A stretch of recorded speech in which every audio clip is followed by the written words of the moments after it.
Good evening, everybody. This is John Marola from Keepin' It Real Section 5 Football. And the first thing we have to say is Happy New Year's, guys. Happy New Year, everyone. Happy New Year's. Yes, it is. It is 2025.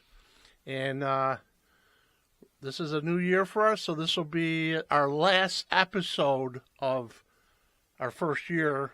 And after this will be our first episode of our second year. That's kind of hard to say, but first of all, as you can see, the table is full today. And we're going to start on my far right, my partner from East High, Section 5 Hall of Fame coach, Paul Brigani. Paul? Happy New Year to all. Very welcome to Dave and Bill. Prospero año. And joining the show today, and we look forward to the input that you're going to interject. And next to Paul is longtime coach at Perry High School, good friend of ours, Bill Devitt. Coach, thanks for being here. Hey, thanks for inviting me and everybody else. Happy New Year. All right. And next to him, Section 5 Hall of Fame. Now, how about this one? Football and baseball coach, Coach Dave Lanning. Coach, thanks for being here. Thank you, John. Happy New Year. Happy New Year to you. And last and definitely not least, the man next to me from Midlakes High School, Dave Whitcomb. Coach, thanks for being here. Thank you. It's an honor to be here with such great guys, and I'm looking forward to it. Happy New Year to all you out there. Yes, and what we're going to talk about is our last episode was the large school. This one is going to be the small school, and as we said before, us three, Paul, Dave, and I, we didn't get really a chance to get out there, so I had to call in some reinforcements to help us in this, and I got the two best that we can find. So you guys, thank you very much for helping us with this. Again, this is going to be our all Super 24 Keeping It Real team. And just like the large school, I mean, it took us a while to kind of agree on things, and but I think we hashed it out pretty good. And now we're going to start. And Coach Lanning, you ready to go? All right, John, I'm ready to go. Sure. Let's get it done. Let's start out with our kicker from the small school divisions, Aiden Rosario out of Waterloo. Aiden Rosario. Coaches, anything? What can you tell me? Aiden had a terrific year. I think he kicked over 39 extra points. Strong leg kickoffs. Really, really, really good player. Well, he sounds like a great choice for us. At quarterback.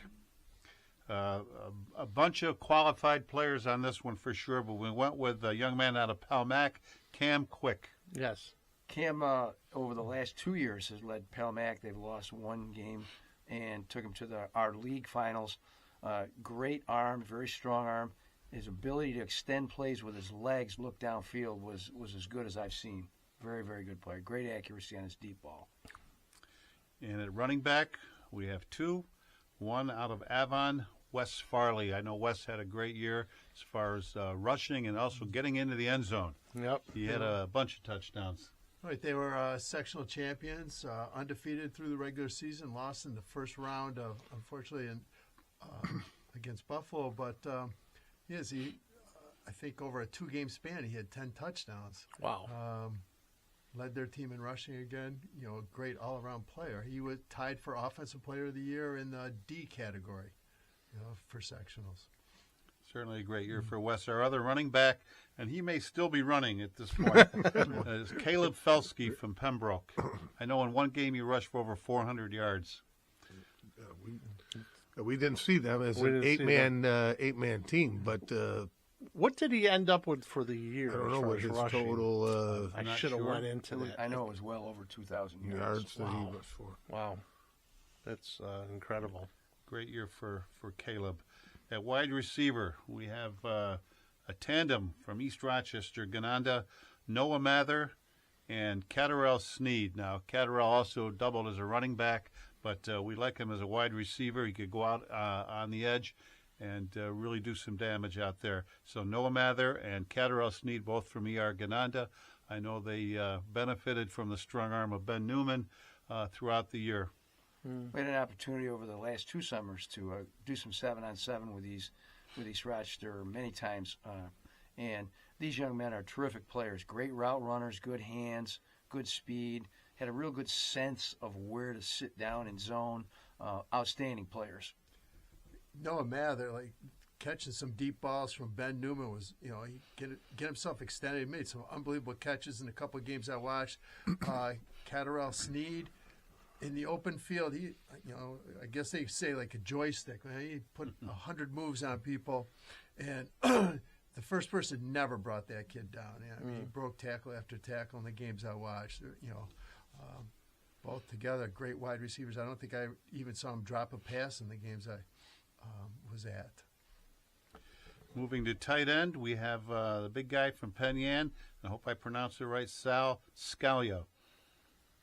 I had an opportunity to play against him and, of course, see him on film a number of times. And outstanding players, big kid, strong kid, outstanding blocker, could catch the ball, get down the field. Also an outstanding defensive player, probably one of the best two-way players in our league this year.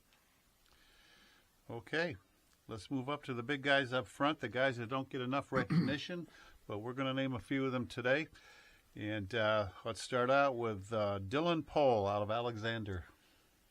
Big, strong kid, great at the point of attack. He's a great athlete, too. I think I read that he just first player in the history of Alexander basketball to score 1,000 points.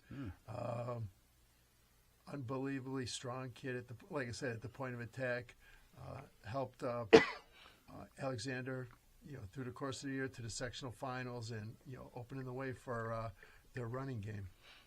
That was interesting, though, you're saying about him with basketball and being a lineman.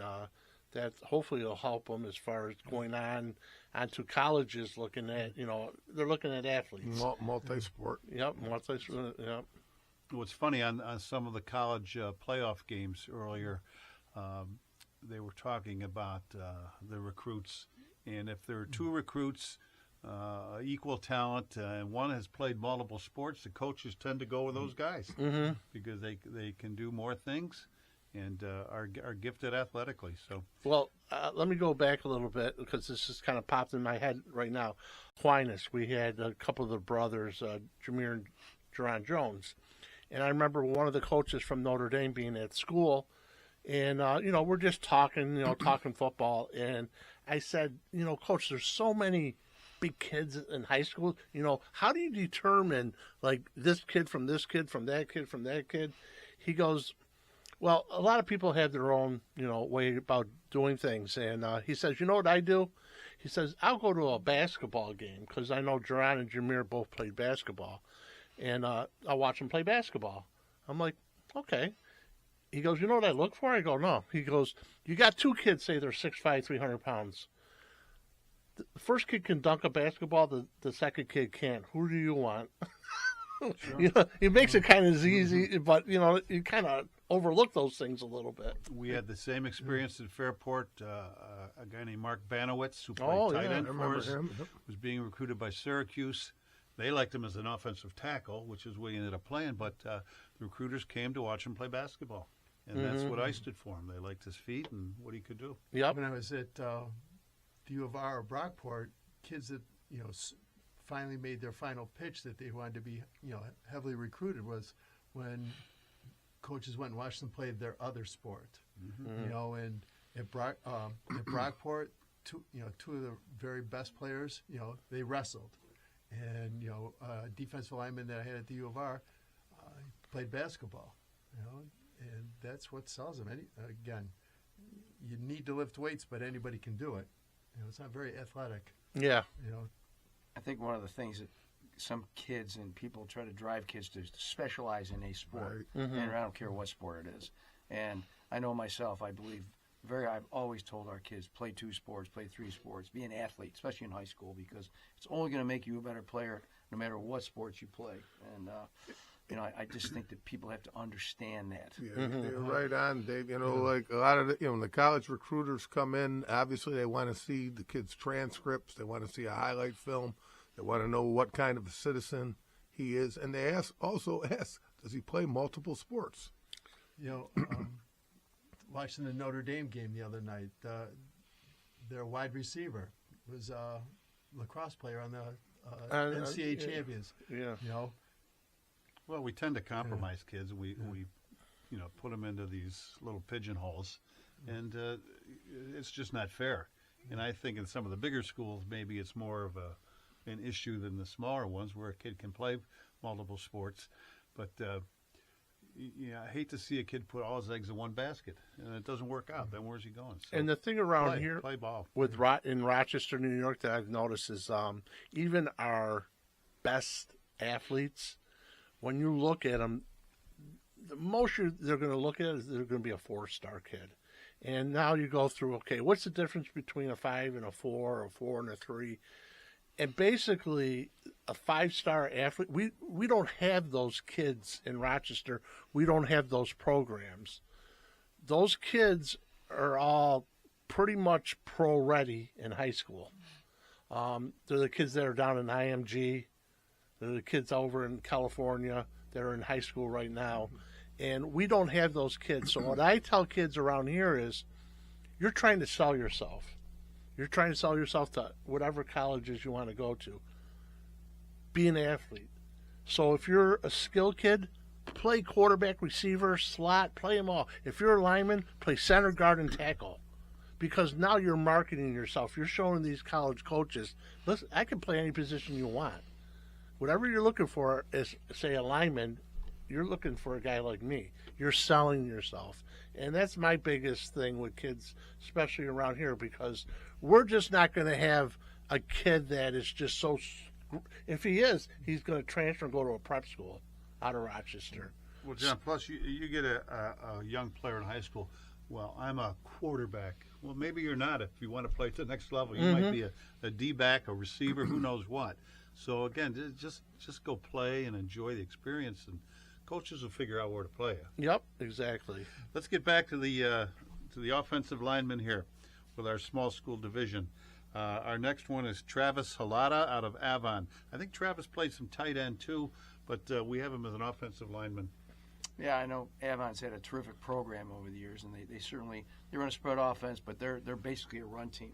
So for them to have the success they had, they need guys up front, and he certainly was one of them. Mm-hmm. And moving on, Madden Legler out of Batavia. Batavia, strong showing again this year, and Madden up front was one of their stars. A big running team. He paved the way for their spread offense and running the ball. He's a gigantic high school kid. I think he's like 6'5", weighs about 285, and he just led the way for all the wins they've had over the last 3 years. Our next offensive lineman out of Leroy Calmon is Dan O'Gene.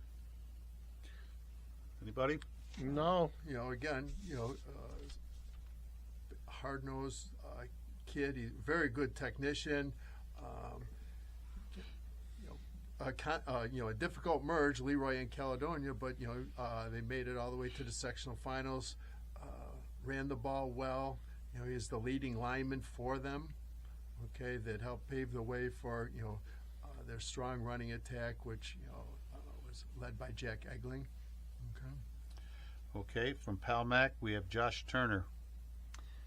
Again, we played Palmac this year and had a chance to see him numerous times, and even last year as a junior or the sophomore. Big kid, 6'4", probably 300 pounds, moves extremely well. They pull him a lot. He was able to get outside, seal the edge. A very tough kid to move on defense. Good player, upside. He got a lot of upside, and still he's an underclassman. So he's a kid I think you're going to be seeing a little bit more of even next year. We'll hear a little bit more from Josh. Palmac, a really fine year this year, both throwing and running the ball. So he must be adept at pass blocking as well. Yeah. So he looks like a good one. Our final offensive lineman is Hayden Schroeder out of LPW. Okay, strong kid. The LPW team, primarily a running team. They spread the ball around between their 3 running backs, and he would lead on all their pulls. They run like a power T, what they call it. He's their number one puller. His offensive lineman go. He's great at the point of attack. He's a very good athlete. Who plays multiple sports. Well, that's our offensive unit. 10 schools represented on our small school division, Super 22. And let's move on to the defensive side of the ball. And we'll start with our defensive linemen. Our first one is Owen Englert out of HFL Lima. Anybody see Owen? I did not have a chance to see them this year. He's a strong player, again, at the point of attack, hard to move, does a great job controlling the offensive lineman. HFL, again, under Coach Russ has had a great program, have played strong defense. He's just another one of the linemen that they've had. And next up out of LPW is Aiden Miller. Strong kid at the point of attack, sets the edge really well. Uses his hands really well on people. He's, again, another good athlete, playing defensive end. He plays tight end on offense. Like I said, a strong kid, very good setting the edge, strong at the point of attack. Our next D lineman, Coach Whitcomb might know a little bit about this guy, Nick Donk out of Midlakes. Nick's been a 4-year starter for us. Started as a freshman all the way up through. Had a tremendous year this year. Commanded a lot of double teams, which allowed our linebackers to run.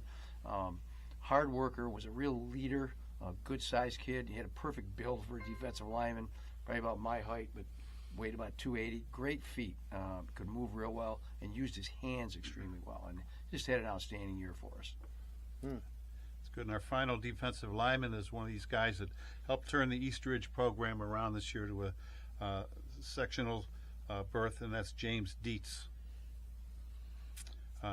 Again, big, strong guy, helped their run game and pass block. East Ridge could throw it around a little bit. So those are our 4 defensive linemen. Let's move to the linebackers. First one is Gianni Velasquez out of Geneva. I think one of the best linebackers I've seen in the last couple of years. Great movement, really strong at the point of attack, could take on blockers, use his hands well. Also was a sideline-to-sideline guys. Extremely high motor, and I know there's a lot of schools that are looking at him. He's only a junior, so he's got some good things ahead of him. Also on offense, played multiple positions for him. Outstanding player, leading tackler, had 23 tackles in one game this year. Ooh, that'll do it. Yeah. Yeah. Next up is Avery Waterman from Oakfield, Alabama, Alba. He was the D-sectional player, defensive player of the year, kind of repeating a lot of things from Coach Whitcomb. Sideline to sideline, great at the point of attack, uses his hands well, neutralizes, those lead blockers. A good all-around athlete, playing running back on offense, linebacker on defense. Just a good, strong point of attack player. And I apologize, I may have said Waterman. It's Waterson, I think. And our final linebacker is Noah Layton out of LPW. Again, just another repeat from Avery Waterson. Noah was the Class C Defensive Player of the Year. A real strong kid who's really put a lot into improving himself as an athlete. Good, he runs really well. Like I said, he plays running back on offense. He's strong at the point of attack. Uses his hands well. Represented Section 5 at the state wrestling tournament last year, which, again, he knows all about leverage and using his hands well. A very good player, and I think he also sets a record of making, 22 tackles in one of the games. Great. Let's move to our DBs, our defensive backs. Our first one down from the southern tier out of Hornell High School is Aaron McInerney. Solid player for Hornell. Helped turn around the program. They've struggled the last couple of years. Covers a lot of ground, runs well. Good tackler, and very good man-to-man defender. Whole package. Next up is Benny Calixto out of East Ridge. Now, Benny also played quarterback for them, but an outstanding athlete, and he's on our defensive side of the ball. Next, out of Batavia, another two-way player. Great year as a quarterback, but we put him on the defensive side, and that's Bronx Buchholz. And great year for him in Batavia. Another fine season. And our final defensive back out of Leroy Calmon is Jack Egling. Okay. a real strong kid, plays multiple sports. He's a good tackler, runs very well. He's a solid. He's a strong tackler. Okay, covers well. Plays well in his own. Okay. Well, as we mentioned last week with the large school team, you could take the defensive unit here, play them on offense. Yep. Take the offensive unit, play them on defense. These are athletes, they're football players, and we wouldn't lose much either side of the ball. In fact, it'd be a good game if they could play against each other. Two final choices here. The next one is our Player of the Year in the small school division. And I think this is a consensus pick. He's had a couple of outstanding years. He's been on our show as our Player of the Week 2 times, and that's Ben Newman from East Rochester. Outstanding quarterback, threw for a ton of yards and a whole bunch of touchdowns. Now, he had some skilled kids with him, but he put the ball on the money week in and week out and really managed the game very well for East Rochester Gananda. Yeah, and I got to see Ben about 2 weeks ago. He was the top awards winner in the National Football Foundation brunch. Not only is he a tremendous athlete, but he has great grades. He does so many community service activities, and just wonderful. I mean, he had a resume of activities that he's involved with, and it's great to see.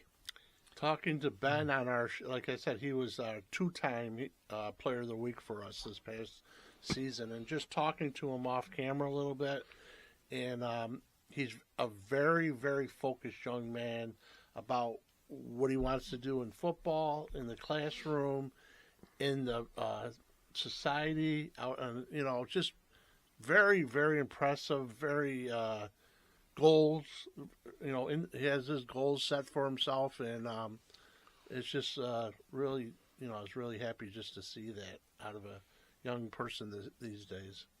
The game I watched, I mean,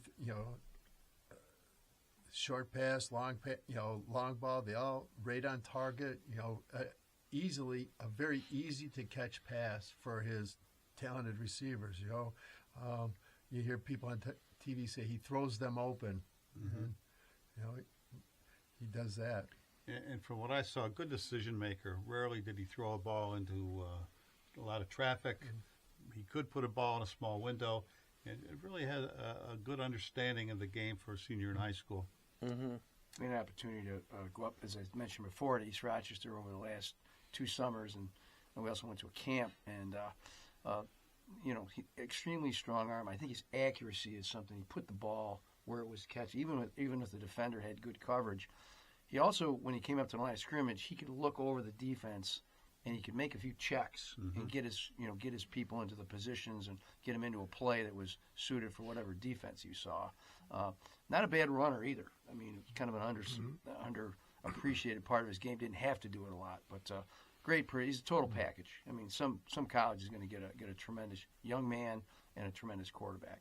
I think talking to him one of the times, he was looking at Cornell as far as after high school and that, playing ball at Cornell. So you're going to get the best of both worlds. Yes. And I believe this is the kind of guy, if you had a daughter, you would want her to date him. Yeah. Yes. Yeah. So congratulations to Ben Newman as our Player of the Year. And our last selection here is, I think, a great story. And we could all comment on this one, I think. Coach of the Year, Victor Davidson from Eastridge, took a program that was 0-8 last year into the sectionals this year. And just a great story. yes. Yeah. Victor came over from, he was the head coach at Wilson High School and came over to Eastridge. And John and myself, we saw Eastridge play the first game of the year. They played Arundequoit. And by halftime, Arundequoit was up 48 points on Eastridge. Yep.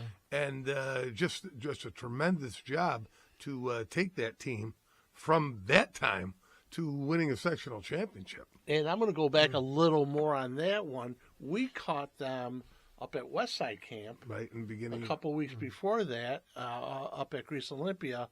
And at the time, this was the beginning of August, they didn't have enough linemen to go 11 on 11, so they were going 7 on 7.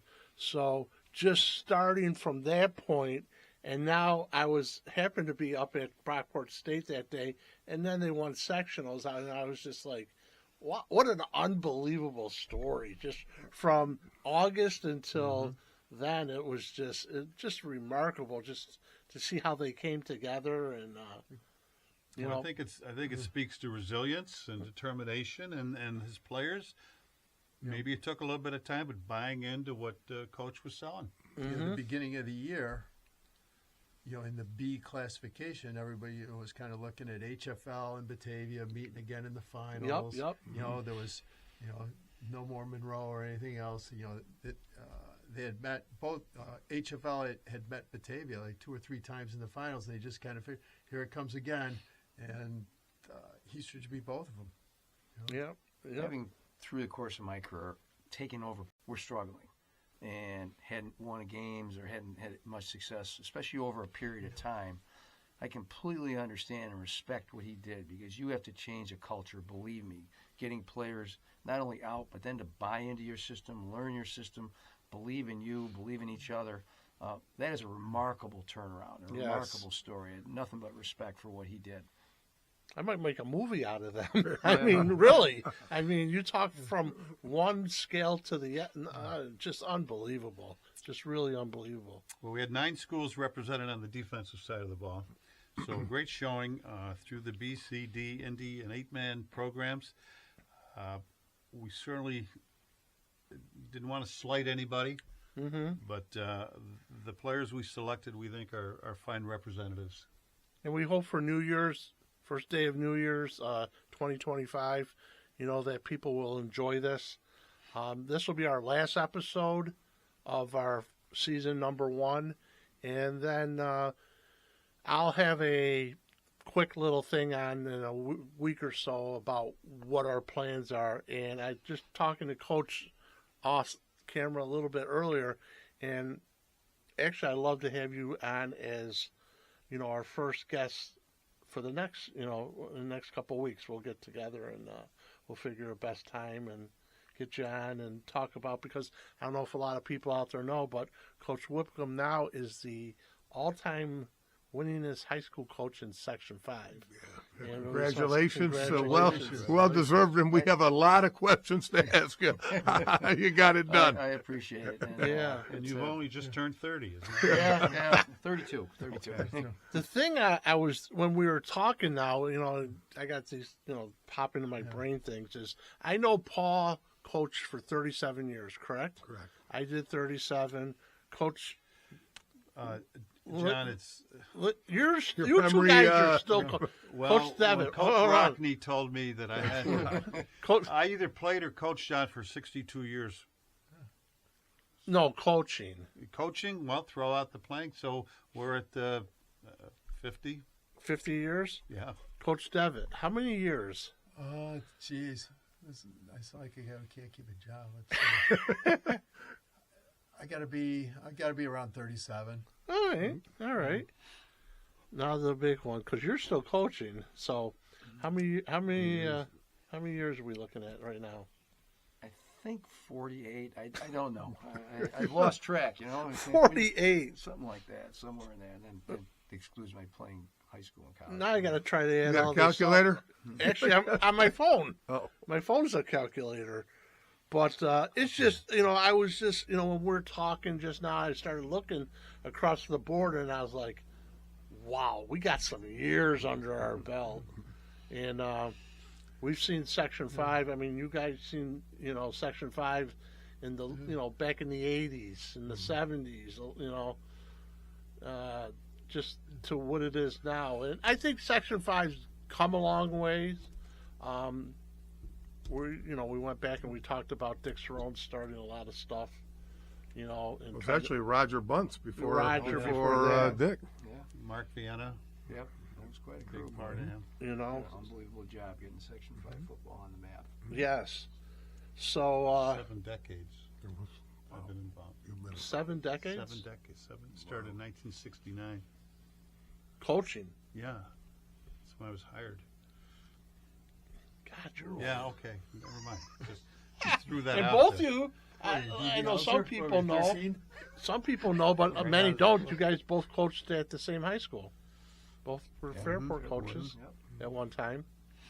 So you guys got a lot in common. All right. One of my two co-hosts, talk to these guys so I can add up all these years. Well, Give me- one thing that we will, we hope to get some more feedback on, when you know where some of these players end up with college decisions, and if you could please pass that on, because we'd like to pass it on to the listeners. When these kids start making some commitments, whether they stay in state or go out of state, we do like to pass that type of information on. And we encourage any feedback from the public, viewers, hopefully positive. Anything that you think we can improve on, don't be shy. Okay, just did it. How many years between us five? We're guessing now? Is this a guessing game? No, for you, you know, because I can't get anything by you. What, How many- over combined, 200? Over combined. 200. Over 200. Over 200. Under 300. Under 300. Okay. Higher, lower.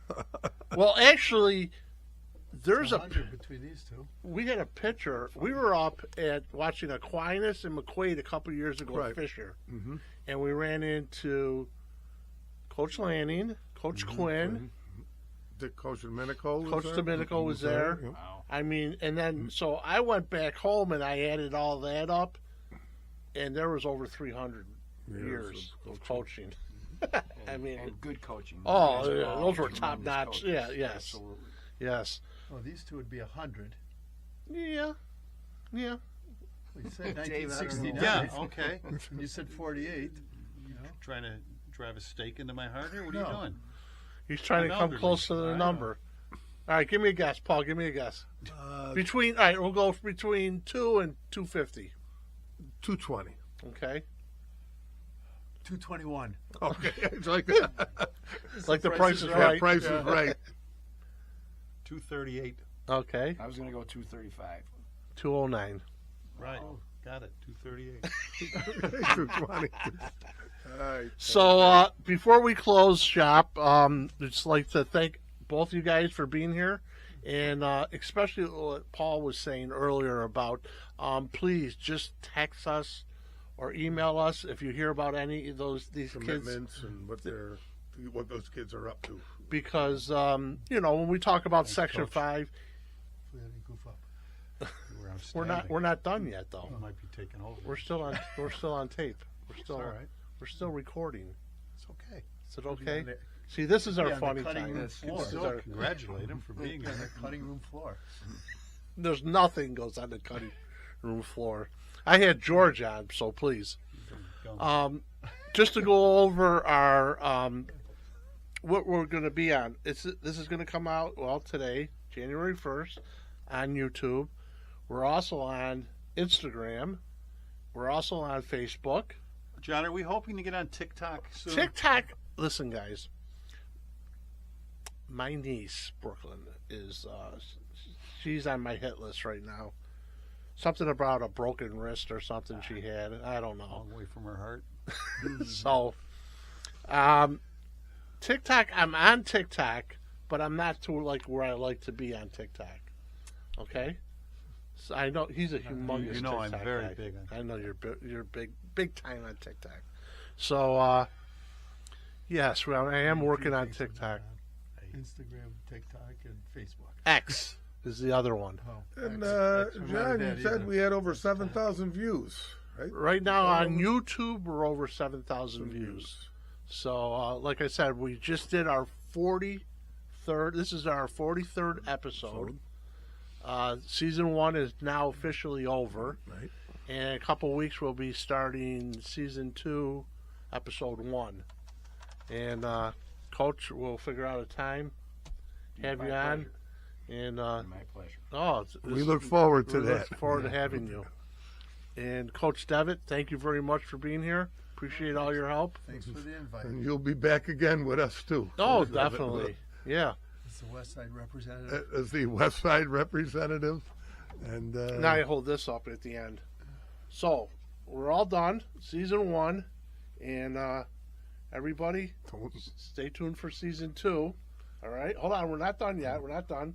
We're gonna clap it, and now we got to tell both coaches. At the end, we point at the camera and we say, "Keeping it real, Section 5 football. Okay. Happy New Year's." Happy New Year. Okay, everybody got it? On 3. 1, 2, 3. Keeping it real, Section 5 football. Happy New Year.